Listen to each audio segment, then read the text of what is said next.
મારા ધ્યાનમાં આ વિષય આવ્યો ત્યાર પછી તરત જ મેં મારી અધ્યક્ષ તરીકેની જવાબદારી છે કે આવો કોઈ વિષય ભારતીય જનતા પાર્ટીના કોઈ હોદ્દેદાર કે પદાધિકારીના વિષયમાં આવે ત્યારે આ બાબત ચર્ચા કરવી જોઈએ. મેં તુરત જ મેયરશ્રી અને એમના પતિદેવ વિનોદભાઈ સાથે ચર્ચા કરી.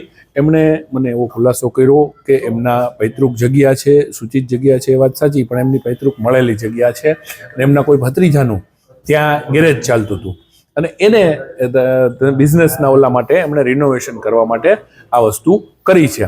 પરંતુ સૂચિતમાં બાંધકામ ન થાય એ નીતિ નિયમો મેં પણ એમની સાથે ચર્ચા કરી અને એમણે પણ કહ્યું કે અમે જે કંઈ નિયમ અનુસાર થતું હશે એમાં અમે સહકાર આપીશું અને અમારો જે કંઈ જવાબ છે એ અમે તંત્રને રજૂ કરીશું.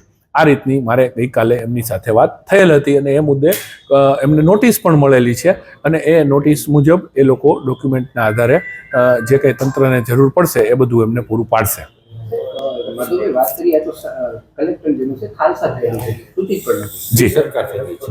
જી એ બાબત આજના કોઈ વર્તમાનપત્રમાં લખેલી છે અને એ બાબત મેં પણ તપાસ કરી છે. મેં એના ડોક્યુમેન્ટ પણ મંગાવેલા છે અને એ ડોક્યુમેન્ટ મારી પાસે આવે હું એની પુષ્ટિ કરી અને એમની સાથે વાત કરી અને તંત્ર આમાં કોઈ પણ જે દરેક નાગરિક સાથે જે કાર્ય કરવાનું છે એ જ રીતે તંત્ર આમાં કામગીરી કરશે, એમાં કોઈ શંકાને સ્થાન નથી.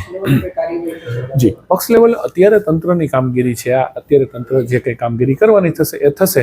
પક્ષ